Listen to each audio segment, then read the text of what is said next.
as an assistant professor just up the road by a few hours over at Queen's University. Prior to her time at Queen's, Professor Park was a postdoc and then a research scientist at the University of Chicago. And then she later went on to be a John Bacall Fellow and a research scientist at the University of Wisconsin-Madison. She is an expert on multi-messenger particle astrophysics and is a member of several international collaborations, including HELIX, which is looking at cosmic rays, VERITAS, which is looking at gamma rays, and P-ONE and IceCube, which are looking at neutrinos. Today, she is going to tell us about some of her work along these lines, specifically extreme hadronic accelerators. So welcome to Nahee, and please go ahead and take it away.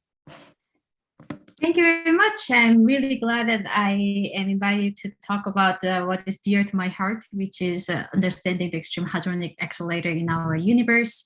And I am sorry that I am remotely joining, but hopefully I will get to visit the McGill, which I visited several times because there's my VERITAS and HELIX colleagues in McGill.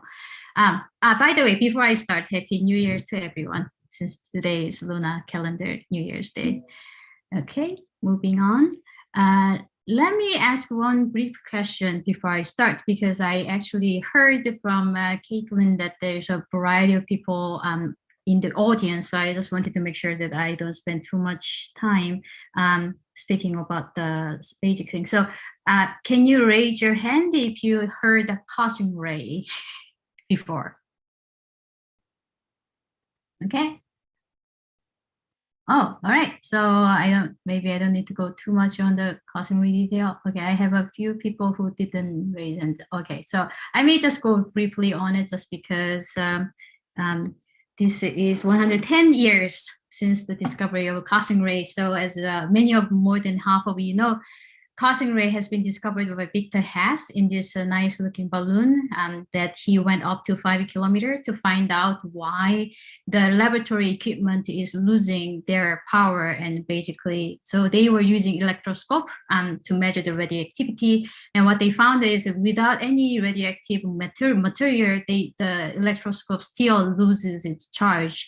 And the speculation is maybe it's just because Earth itself has radioactivity, and thus if you put your experiment in the atmosphere, then you would lose its power, its charge. But eventually, one of the way to figure that out is basically using the balloon and go up to the high altitude. So if the hypothesis is correct, it's coming from the Earth, what you expected to see is basically the ionization of this detector is getting smaller and smaller as you move away from Earth, which you potentially assume to be the source of this radioactivity. And instead of what he found out was actually when he goes higher and higher, it actually increased. The ionization that you measure with this electroscope is increasing. So based on this observation, has concluded that there's a radiation of very high penetrating power enter the atmosphere from the above, and that is basically marking the discovery of cosmic ray. Again, it's now 110 years since the discovery, and obviously we know much more about cosmic rays now compared to back then, when we didn't know the cosmic ray is actually gamma ray. That's why cosmic ray has ray in its name, which is confusing to newcomers. So we now know that cosmic ray is a high energy charged particle. Because this is so high energy, electrons already lack the nucleus. So it's basically naked nuclei, and it's originating in the outer space. And we do know that mostly it's a nuclei of atoms and about 90% of proton and 12% helium, but it does have a heavy nuclei up to uranium, and it has about 1% leptons, so electrons and positrons at 1 GeV. And this composition changes with the energy, and that's one of the hot topics to understand why they changes. But that's like one snapshot that I can share right now. And on the right side, you can see the spectrum of cosmic rays. So x-axis energy in electron volt, which is our favorite unit of energy to use, and y-axis is a flux. So you can see that energy range covers pretty wide from 10 to the 9 electron volt, which is GeV, up to 10 to the 21 electron volt. And along that energy range, we have more cosmic ray in the low energy, and then much less energy, much less number of particles in the higher energy, and the flux differences covers the 32 orders of magnitude. So it's huge differences, and we have measured all. So again, we know much more about cosmic ray than 100 years ago. And based on our knowledge now, we know that this spectrum is very smooth follow. If you just have a one line on it, you can almost fit it. And of course, if you measure more accurately, then you see there's at least two kink, which is changing point of the spectral index. One is at 10 to the 15 electron volt, where we call knee, and there's another one at 10 to the 18 electron volt we call as ankle. So that's where the flux is changing, and one of the motivation of the science in the cosmic ray is trying to understand why this changes. To give you some idea of energy scale, I just extended the cosmic rays energy x-axis to the lower energy and marked the location of visible light's energy, which is about electron volt level, and X-ray, which is 10 to the 3 electron volt. So that is the level. So cosmic ray starts far higher, billions times higher energy than X-ray region. And to give you a little bit better idea, the energetic particles that we expected to see from the sun when the CME happens, then that's energy range. GeV is energy that our sun can create in a very extreme violent event. So that's like really low end of cosmic rays. Again, whatever is creating this particle in the universe has to be more extreme and more violent than our sun to be able to create these energetic particles. Another thing to think about is the LHC, the Large Hadronic Collider that we human built, and the highest energy accelerator. The physics they study is about 10 to the 17 electron volt, the center of mass energy range, but the beam that they create to accelerate the particles energy is 10 TeV energy range. So it's again still sort of a middle ground. And I just wanted to point out the cosmic ray covers far higher energy particle than we have created. And we still do not understand exactly how this particle is created. The only thing that we know is these particles are existing in the universe just because we measure it. So more than 100 years of old question is basically where these cosmic rays come from and how they get energies and how they propagate to us. And again, for 100 years of knowledge, we learned a lot of them. And so one of the things that we kind of now know is that the low energy bulk of cosmic that we see is coming from our galaxy. And we also know that there has to be some extragalactic cosmic ray, meaning that these highest end of cosmic ray has to be coming outside our galaxy. This is coming from very simple assumption that gyro radius of this particle, this charged particle, now become larger than the size of our galaxy. So even if there's some high energy accelerator exists in our galaxy and create this particle, it just cannot be contained in our galaxy. So it is more natural to assume that highest energy of this cosmic ray has to be coming outside our galaxy. But exactly where this cross end happens, we do not know. And we still do not know exactly why this knee or ankle in the spectral shape is changing. We still do not know. So there's a lot of still questions remaining after more than 100 years of study. So some people may think maybe this audience already guessed why it is hard to understand and study the source of cosmic ray, but just to illustrate the issue is that we are living in the world where there's a lot of magnetic field, and this highly charged particle is a highly energetic particle is charged, so they cannot come straight from the source to Earth. So even if you trace to the direction of the particle that you just measured, it's not necessarily pointing back to the source that created the particle, which makes all the studying of where these cosmic rays come from to be much more complicated issue by looking at the cosmic ray itself. But one thing is the physics hold, as well as it hold in Earth, it also holds in the universe, right? So we know that high energy cosmic ray exists because we measured at Earth, and we know the matter exists in the universe because we measured the matter distribution in the universe. So when the high energy particle is interacting with the matter, we know exactly what happens because we measure at the accelerator, and we know the probability and the distribution of collisions that happens. So all this information, we know that if the high energy particle is indeed created from the violent environment like supernova remnant, when the massive stars die at the end of its life, then we know that there has to be some inelastic interaction happening between high energy charged particles just created from that violent event with the material existing around that stellar object. So when that proton-proton inelastic interaction happens, we know that there is a subatomic particles created. And one of that byproduct of this interaction is gamma ray. And then as gamma rays do not have a charge, they can go straight to us. So we can basically use these interactions.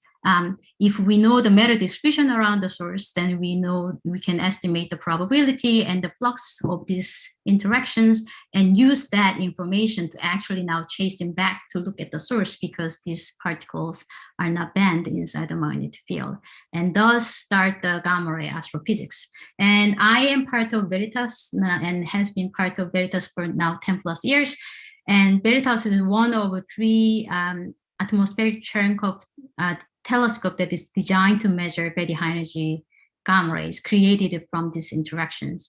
And just to give you, just because I'm part of VERITAS, I can give you a little bit more detail on the VERITAS. So it's fully operational since 2007. So we already spent 10 plus years staring at the sky. And what we do is we built an array of imaging atmospheric Cherenkov telescopes. So when high energy gamma ray is coming into atmosphere, it does have interactions with the molecules inside our atmosphere and creating the similar looking proton-proton interaction kind of interaction and create a lot of subatomic particles.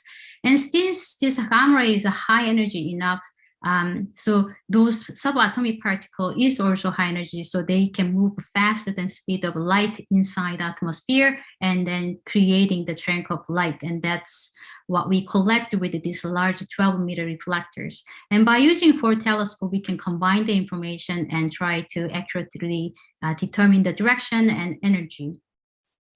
And let's see, what can I mention on the, one thing that important thing is now cosmic ray, the one that we wanted to study the origin and source and everything is now suddenly our background, because cosmic ray can also create the shower, and then that is different from gamma ray, and we wanted to reject it.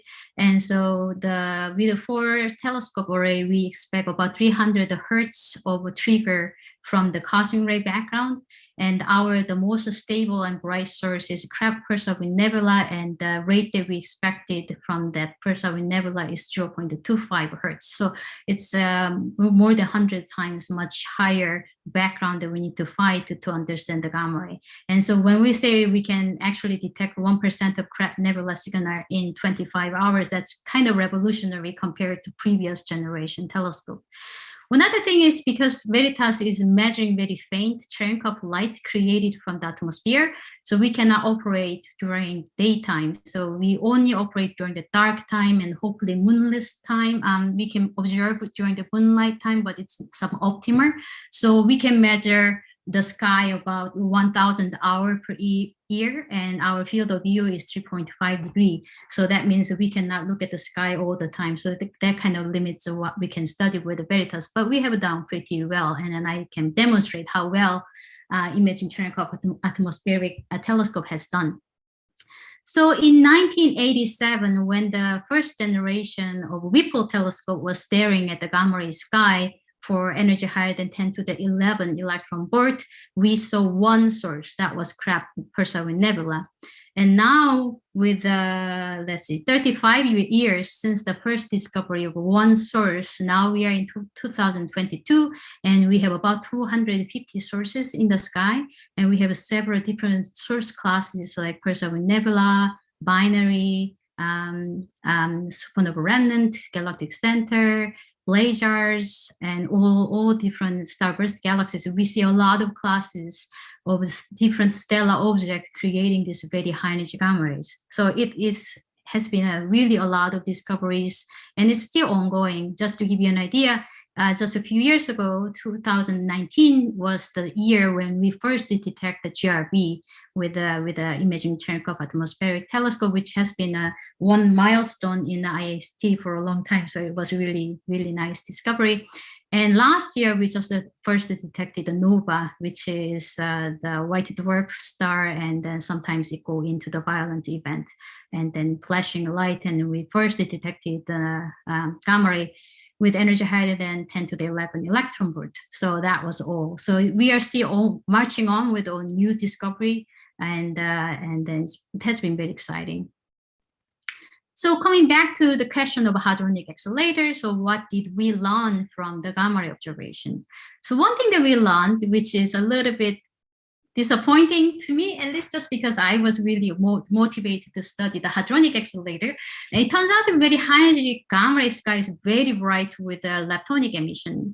And we know that there are high energy leptonic particles, meaning the electrons and positrons in the universe, because there's a really beautiful telescope such as Chandra that is measuring non-thermal X-rays. So non-thermal X-ray is created when high-energy electron is moving inside the magnetic field through the synchrotron radiation. So we know that high-energy leptons exist in the universe, and we know that there is light like CMB everywhere in the universe. So that is a perfect condition for the inverse Compton scattering effect to happen. So basically high-energy electron can scatter low-energy photons like visible light, infrared, or CMB to high-energy like gamma ray. So that's ubiquitous environment as far as you have a high-energy electron. So we do see a lot of those emissions in the very high-energy gamma ray. So one of the things to point it out, for example, is the largest portion of galactic TeV gamma ray sources are pulsar wind nebula. So that is a wind that is created from the pulsar is creating the nebula. That is what we call the pulsar wind nebula. And because of the pulsar is scattering a lot of electrons, we know that that environment is charged with a high energy lepton particle in the vicinity.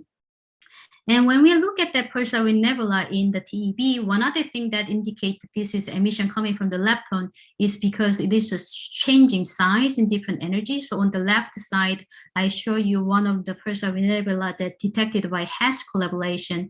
And the left top panel, you see energy lower than 1 TeV, and you see pretty large scale of emission from this particular region of the sky. And you see the emission region is shrinking as energy goes higher and higher.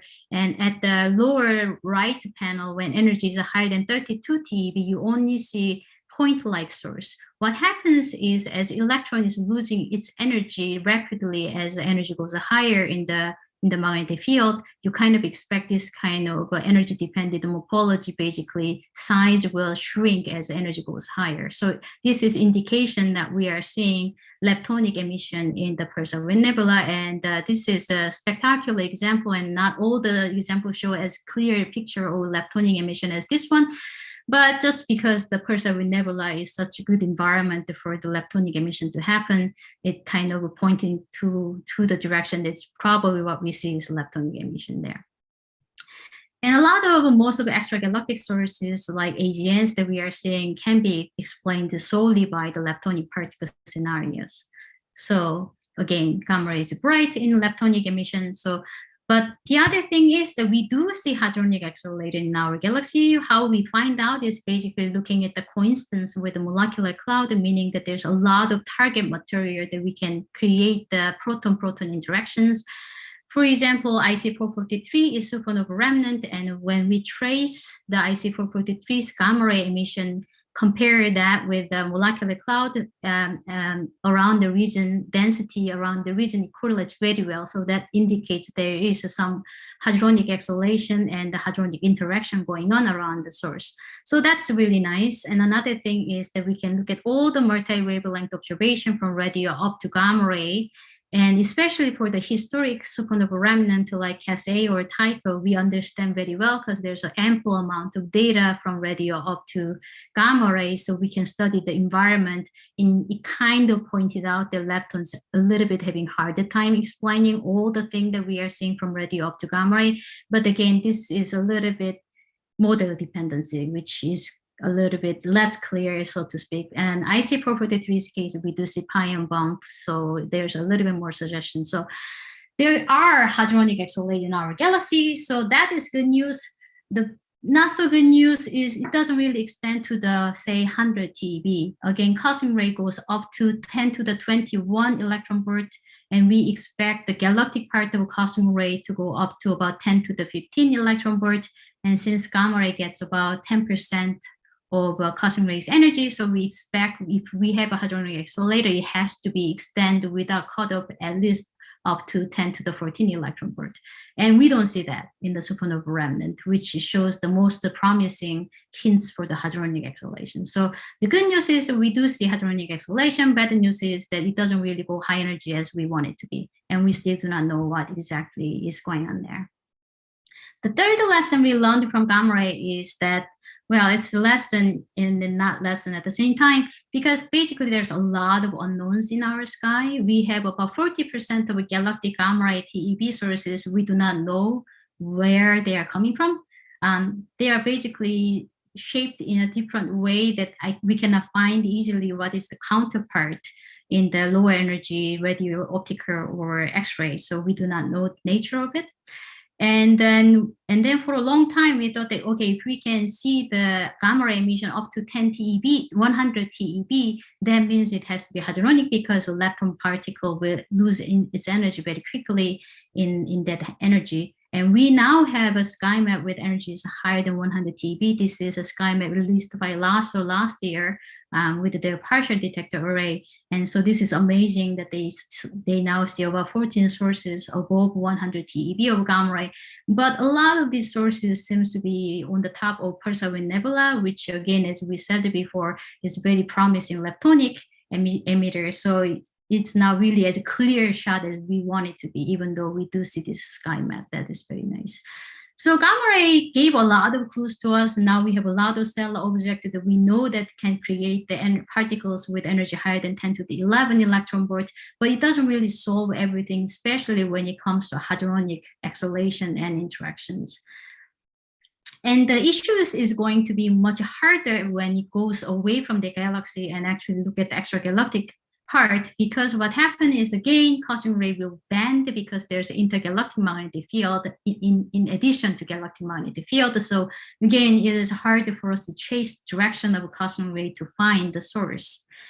And proton-proton interaction happens and gamma ray is going to be created. The issue in the extragalactic sky is now the starlight that is created and ubiquitous in our universe is sort of preventing and making the gamma ray sky to be opaque for redshift higher than 1. So in this graph that is showing up in the right side, x-axis is energy of gamma ray, and the y-axis is attenuation. So it's basically showing how attenuation is changing depending on the distance to the object. So you can see about the redshift of 1, you cannot expect to see any gamma ray that is a higher energy than 1 TeV. Actually, about several hundred GeV, the attenuation is so severe that you don't really expect to see the gamma ray in that energy. So horizon of very high energy gamma ray higher than energy of 100 GeV is about redshift of 1. That is the highest redshift we have observed with the gamma ray.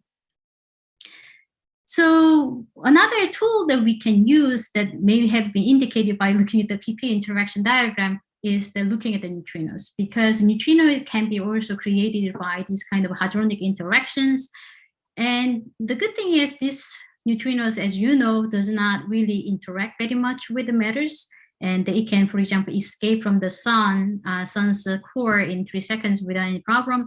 And so that what that means, it can image the sky in the region where even X-ray cannot escape, and it can explore the entire universe without much of attenuation to speak of. So that is making this very promising also because a neutrino can be created only from the hadronic interaction.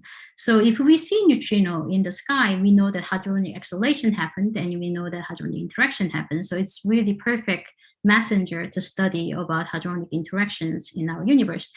And there's another channel we can study the neutrino, which is P-gamma interaction. So when high energy cosmic rays interacting with the gamma rays of energy of X-rays region somewhere around, depending on which energy of neutrino that you are looking at, they have a probability to have a P-gamma interaction that creates a neutrino. So we can also look at the neutrino in this channel as well. And this is kind of nice because, you know, the radiative environment is everywhere in the universe. So you know that this interaction has to happen. The problem is the neutrinos do not interact. That means it's very hard to detect. So that is another challenge that we need to overcome, just in case if I just touch ground on the neutrino. As you all know, it's a fundamental particle. It's only weakly interacting, and there's a 3 flavors of a neutrino we know up to now. I know that some of my colleagues would say up to now, point with a very hard accent. And we know with the snow measurement, and we know that the flavor of neutrino oscillates. And so both PP interaction and P gamma interaction generate the electron neutrino and the muon neutrino. And just because they are traveling a long distance away at Earth, we measure basically 1-to-1-to-1 division between the electron neutrino, muon neutrino, and tau neutrino. But at the same time, this can be also changed depending on the propagation history and source environment. Say if source magnetic field is super strong, then we may see different kind of flavor. So neutrino is not only really good for indicating the hadronic acceleration, there can be some additional information we can learn just because of this flavor oscillation may be impacted depending on the environment. So I hope that I convinced you that the neutrino is a really good thing to study about the hadronic accelerator. Now we need to go back to try to detect these high energy neutrinos again, just because they do not really interact very well. That means that you need to have a large detector. And another thing is, again, PP interaction happens in the universe as well as in the atmosphere. So as we know that there's cosmic ray, we know that there has to be some interaction happening inside our atmosphere. And that all adds up to the background when you study the neutrinos. And the situation is much worse than VERITAS. And again, in VERITAS, we are studying the Crab Nebula, which is 0.25 hertz of a signal competing against the 300 hertz of background. Compared to that IceCube, the detector I'm working on, fight is much severely hard, just because now we expect it to have atmospheric muon, which can be mimicking the muon neutrino signal, is about 10 to the 11 events per year. And we expect atmospheric neutrino, which basically is a cosmic ray coming in and interacting in the atmosphere. And again, this interaction also creates the neutrinos. And that neutrino is converting into the muon, and looking into our detector is about 10 to the 5 events per year. And the actual cosmic neutrino that we expect to see, and that converting into muon, is about 10 events per year. So we are basically fighting to the background level that is like 10 to the 10 times higher than the signal that we expected from the sky. So you may ask, like, that sounds like a losing battle. And the nature is actually give us a lot of tools that we can utilize. So it actually is doable. So IceCube can actually look at the entire sky because neutrino can penetrate the Earth. So that's very convenient. We can look down and see what's there. But muon cannot. Muon cannot penetrate the Earth like a neutrino can. So basically, if IceCube located in the South Pole can look at the North Pole, and then there will be much less background there, just because majority amount of background, the muon cannot penetrate the Earth. Another way is we can divide our detector into 2 layers, because muon will leave some signature into ice by emitting light. So if we can divide the detector into 2 parts and looking at the outer layer as a beetle count, so basically whenever outer layer see any signal, then we can assume that it's basically muon is creating the lights. And then we only look at the inner layer of detector when there's no signal in the outer layer. So that's a beetle method that we are using. Another method that we can use is basically looking at the energy distribution of the event. We expect the background to be softer spectral index compared to the signal. So basically, if we look at higher energy, we are not competing with less amount of background compared to low energy event. So there's a lot of tools that we can use. And again, just let me introduce IceCube Observatory, which is beautiful detector that is located in the South Pole. And it's the largest detector I ever worked with. It's 1 cubic kilometer detector located 1.5 kilometer under South Pole. And it started deployment in 2004, completion in 2010, and we officially start the full stream operation in 2011. So I'm saying all these years just to say that we just celebrate our 10-year anniversary with IceCube. So again, what happened is when the neutrino, especially in this particular case, muon neutrino comes in and they have a charged current exchange and create the muons. And then because these are very high energy muons, and so it will create the chunk of light because it's moving faster than the speed of light in the ice. So when that happens, it creates a chunk of light and it lights up the detector component, which is 10-inch PM tube, and we have about 5,000 optical module, which each of them contains 10-inch PM tube module.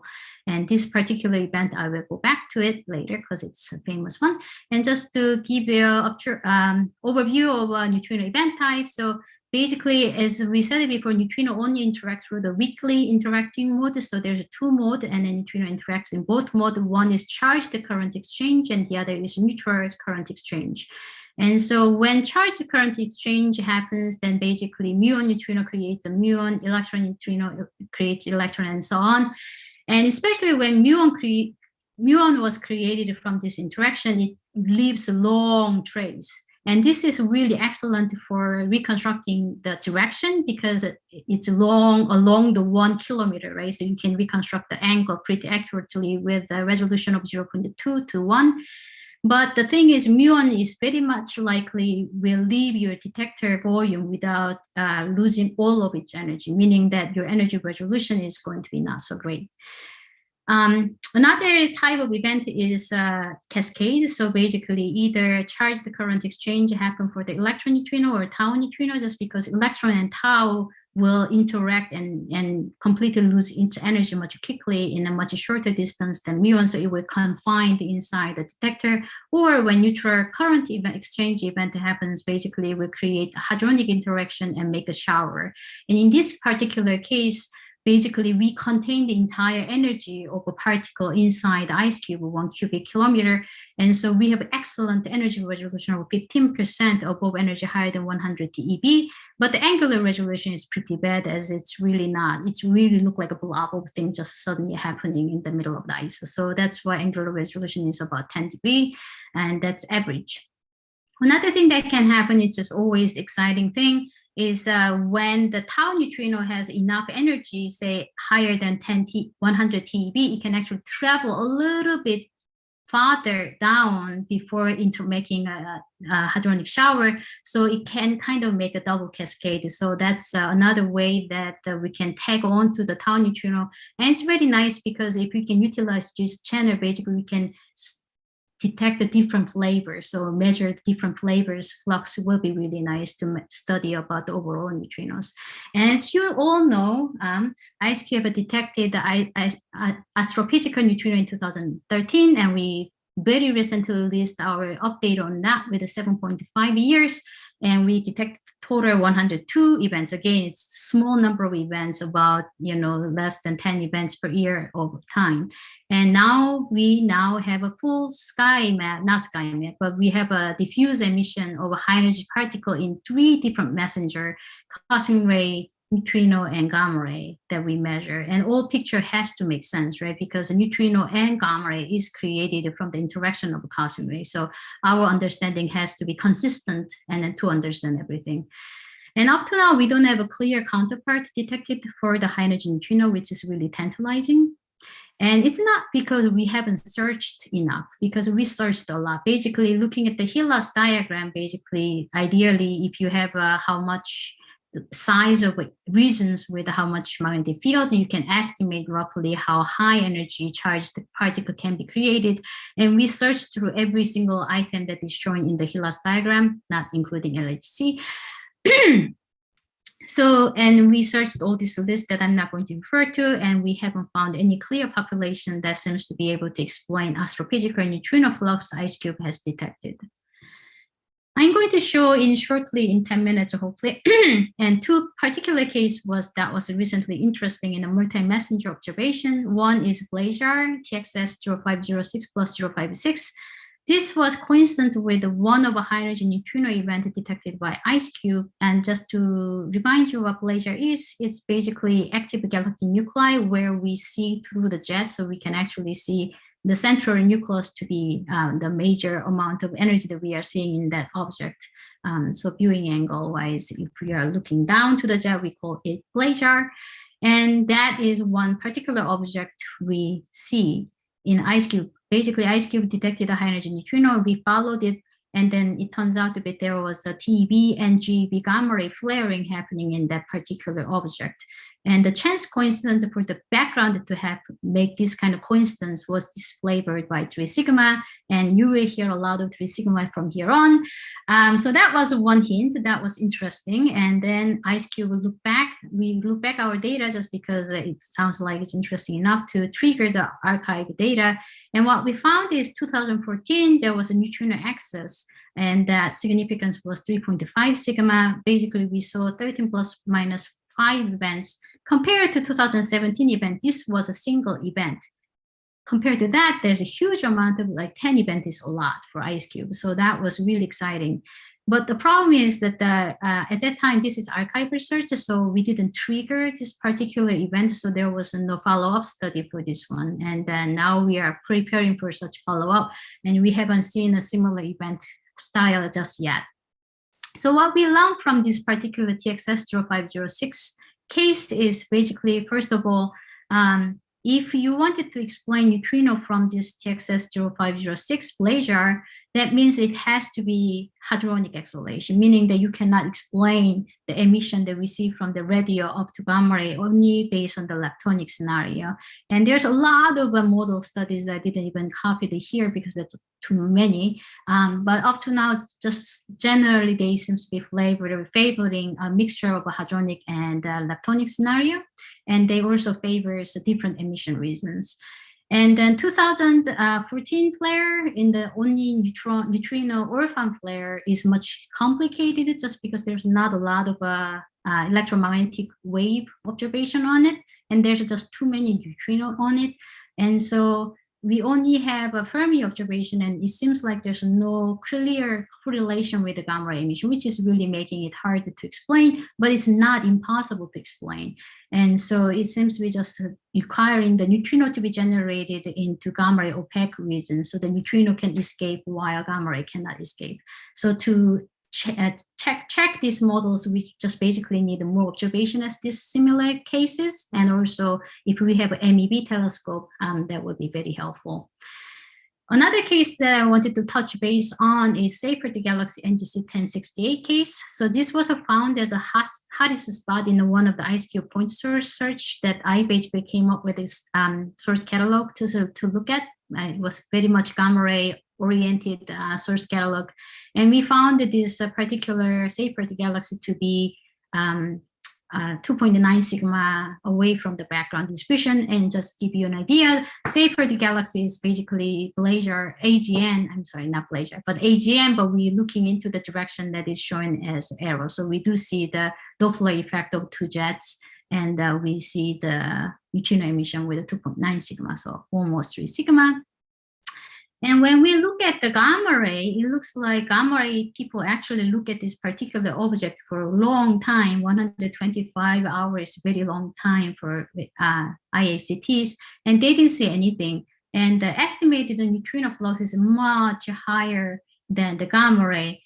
And given that the 3 sigma, you may want it to just, ignore it. Maybe this is statistical fluctuation. But the thing is, it's still explainable with a lot of different modeling studies. So basically, still in this AGN, what happens is there's a lot of gamma ray opaque region, especially around the corona. And so it can be still explainable with the neutrino emission. So I think we just need to keep going and keep looking and to see whether we see similar event happening.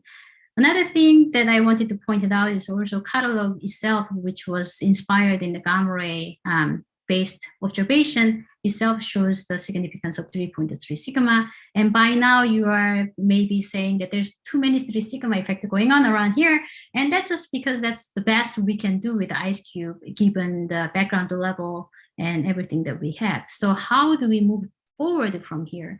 And of course, during this whole time, we are learning more about the cosmic ray. Now we know that there's a bump all over the place in cosmic ray. Instead of just 2 kink that we always talked about, there's kink everywhere. And so there's a lot of things that we are learning new there. And also we learned now it's almost solidly accepted that the highest energy of cosmic ray is not proton, it's much heavier than proton. So that's a new thing. And now we need to think about what can create the, like say, neon-like nuclei and the highest energy, not the proton-dominated cases. So a lot of questions. Another thing is a PROJ experiment is now started to see the anisotropy for cosmic ray higher than 10 to the 18 electron volt. And it looks like it's turning away from our galaxy, confirming our hypothesis that the highest energy of a cosmic ray has to be extragalactic. Now we do have a detection supporting that idea. And hopefully we will continue the gamma ray searches to study about multi-messenger studies about the neutrino events. And hopefully we will see future instruments coming online like CTA, and also especially MEV telescope is really important just because that's the energy range that is least confined at this point. So that would be nice. But most of all, I think really what is critical at this point is we just need more neutrinos. The sigma effect is really coming from the limitation of our current sensitivity. And we now know how to build this detector. And moreover, we now know what is the benchmark that we need to make, because a neutrino was measured by IceCube. So we know the signal that we expected to see, and we kind of have a idea of how the source would look, just because we have this tantalizing 3 sigma source candidates all over the place, not all over the place, at least 2 sources candidate that we have. So how to build the next level, next generation neutrino detector? Basically, we need a larger detector area. Again, IceCube is large as 1 cubic kilometer, but to really determine the flux level of astrophysical neutrino and detect the source, we probably need at least 10 times, few times larger detection area than IceCube, and then we need a higher collection efficiency, basically improving our detector. And if we can reduce our angular resolution, that means we can reject the background much easier, and that will improve our sensitivity. And so it looks like there's a multiple way we can tweak around, and then 10 times better sensitivity is achievable if we build a larger detector. So there's a lot of effort going on. One of the biggest one is IceCube Gen2, and it's under ice, located in the southern hemisphere, basically increasing the volume of IceCube by 10 times. Another effort going on is in the water. So there is a KM3net and also Canadian-led P-ONE experiment to make this several cubic kilometer size detector. And again, because we know the benchmark, I think we can tweak our design to optimize to detect the source. So that's ongoing, and hopefully we will achieve the next generation detector. And real near future detector, which is just hindered by pandemic as everyone else, is IceCube Upgrade. So this is 7 newer design strings. So these are the new photon detectors. It's much sensitive and much more isotropically sensitive compared to the IceCube P-ONE. And so those are going to be tested, and it's a really nice benchmark to down select for the Gen 2 photo detector for this way. And it's a funded and planned deployment in 2014 and 15, but Antarctica was closed for 2 years. So that was a major setback for Upgrade, but it's still ongoing, and then we are finalizing the production at this point.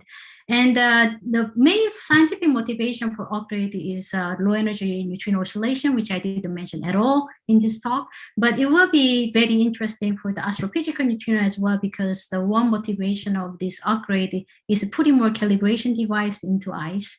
And so we can improve our understanding of the ice, because the largest systematic uncertainty that IceCube has is basically the property of ice, because all the light is moving in different tilting angle of crystal, ice crystal and things like this. It turns out to be very complicated science by itself.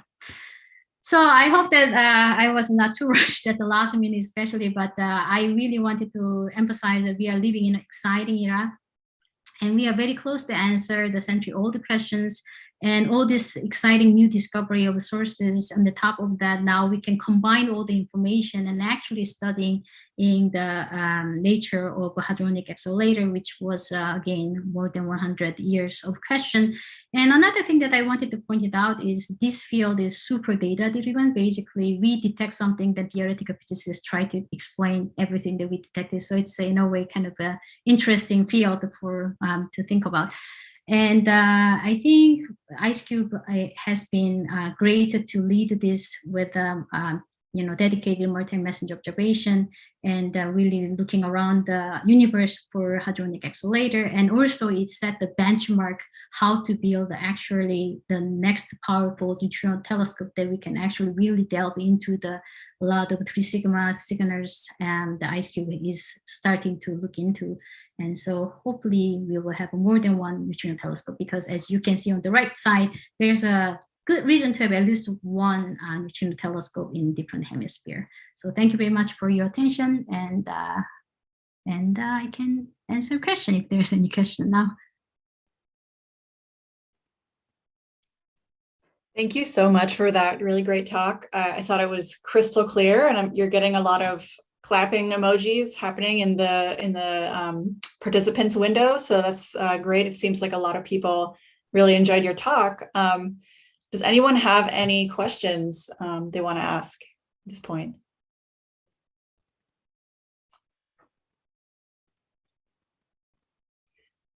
I'm not seeing any hands, so maybe I can just go ahead and kind of get things started, get the juices flowing a little bit. So I was really curious.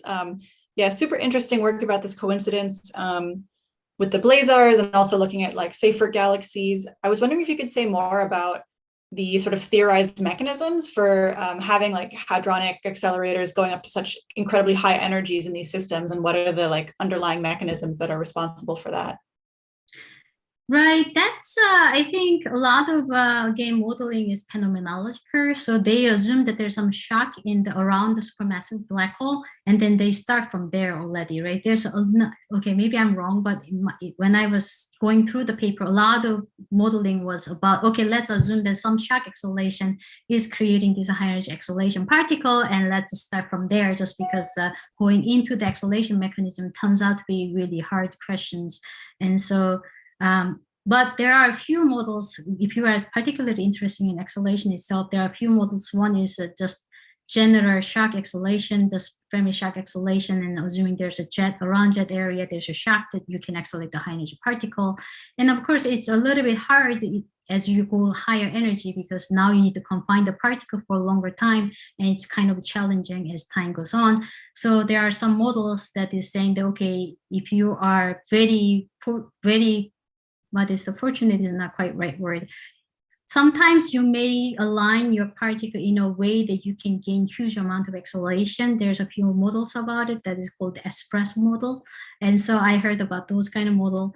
And the other thing is there's also models about magnetic reconnections, maybe creating these high energy particles, but they all comes with the cons and pros about the models. And a lot of this multi-messenger is still not quite going into the acceleration itself, is my understanding, because even downstream from there is not very easy to explain, because there's so many moving pieces around. Mm-hmm. Great, thanks. It looks like we have a question from Matt Lundy. If you want to unmute and ask your question. Hi, Nahee. I was wondering if what you thought the lasso sources are. So what are your, so for the, yeah. So lasso sources, I actually looked at, because as a part of my second job as a neutrino source group chair, I had to actually study about this thing. So I was looking at, they have 12 sources as in their catalog, and they have 2 additional paper listing about 2 other sources. And I think they are likely, not all of them maybe, but majority, more than 50% of them is going to be Perseverance nebula, is my expectation. So what happened, I think, is that there's environment where you don't have a lot of, like the magnetic field is very, very weak. And so you may not see a lot of X-ray emissions, but you may see the high energy electron basically making an inverse Compton scattering. and still creating the 100 TeV electrons. Another thing is when you look at their spectral indices, even though they only release 3 or 4 sources with the spectral indices, they are very, very, very soft. So it's really falling off. So I think most of the LASO sources, we will see, because they didn't really list the full information about the source yet. So we will see whether there's any interesting source once they release the full information. But up to now, what they measure seems to be matching very well with what Hawk sees and what IACT sees in the lower energy. So I personally think that a lot of them is going to be, turns out to be just Perseid Nebula. Okay, thanks. Daryl, do you want to go ahead and unmute and ask your question? Sure, thanks. I hope you all can hear me. My headphones just died a minute ago. Thank you for the very nice talk. I am wondering whether, this is a very broad question, but if you can just tell us a little bit more about P-ONE and your involvement in it, and whether or not that additional instrumentation combined with IceCube or other facilities are going to help us with localization, because so much of this like cool multi-messenger stuff relies on being able to correlate one wavelength with another or one messenger with another. And I'm just wondering what you think the kind of most exciting prospects for that are, and how much P-ONE or other Canadian kind of facilities might be able to contribute. Yeah, thank you very much for the question. Yeah, I do think that I didn't really go into the detail, but I do think that having a Cherenkov, larger scale Cherenkov in the water is going to be very nice, because the water turns out to be quite different compared to the ice. So there are 2 properties of a medium that is important for us to reconstruct. One is a scattering length, so basically how much light will scatter inside the medium. And the other is absorption length, which is basically how much light can travel before completely absorbed in the medium. And ice turns out to be really transparent, more transparent than we thought. Actually, not the ice, but salt ice. So it was compressed by the pressure for a long time. So it's very, very pristine there. So the ice, it looks like the light can travel for a long time without getting absorbed, more so than the water. But the problem is that there's a lot of minuscule effect in the ice, basically scattering the light quite a lot. So basically that's contributing to the angular resolution of IceCube. So even with the track events, we can reconstruct with say 1 degree of accuracy. In the water, the story is reversed, so that the water absorbs the light much quicker, but then it doesn't scatter as much as in ice. So the water Cherenkov detector, we can actually reconstruct more than 0.1 degree of angular resolution, which is not only reducing the background, but also really nice to pinpoint to the source. So I think having a water neutrino telescope is going to be really, really essential, especially we wanted to find and follow up the multi-messenger. As you know, the angular resolution is super important for the lower energy counterpart. So there are 3 content including Baikal. I had to confess, I don't know much about Baikal. So just focusing on KM3net and P-ONE. So KM3net has been planned for such a long time, and there was a lot of motion going on, but still at the same time, it's kind of slow in a way. And compared to that, I think the nice thing about the P-ONE is that the infrastructure is in situ. So it's already laid out by ocean network. So the power line is there, network line is there. You just basically need to hook up the detector and it will be there for you. So I think that is really strong point of P-ONE compared to KM3net, which is much larger, much denser array. So we can deploy much quicker once we have manpower and the budget to support this. So I think that's a good thing about P-ONE. And whether they can actually contribute, and I do think it can contribute, it's not going to be as densely populated array as IceCube, but just because now we know what to expect from the background, and because the better angular resolution, with a smaller amount of module, we can still optimize the array. And so I think there's, I personally would like to see the P-ONE happening, also because it's a Canadian. So instead of going to the South Pole, you can actually send the students to actually study the actual module in the detector, which is always powerful. So yeah, so hopefully that answers the question. And one more thing, I'm sorry. Having 1 hemisphere each is really important, because again, neutrinos see every sky, but every sky is not the same sky. So when IceCube is looking at the northern part of the sky, we see less background, but the high energy neutrinos started to interact inside the Earth. So it gets absorbed. So high energy neutrino skies case, northern sky, we start not to see. So compared to the south sky, there's a lot of background.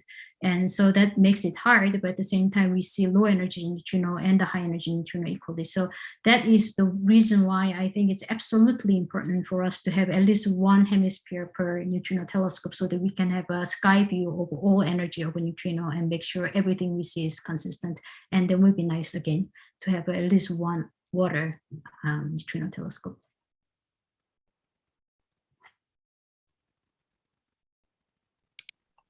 Great. We have exactly 1 minute until 2:30. So if someone has a super quick question that they want to ask, now's your chance.